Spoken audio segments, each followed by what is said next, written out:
Palagi kaming sinasabihang nabubuhay sa mundo ng kathang isip.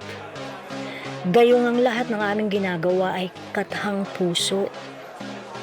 Ang tanong, gaano kasaya ang magpasaya? Ang sagot, gaano ba kahirap sumaya? Lalo na kung ang nagpapasaya ay hindi naman masaya.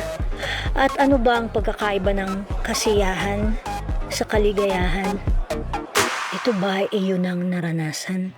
Ladies and gentlemen, let us all welcome our in-house drug geek superstars.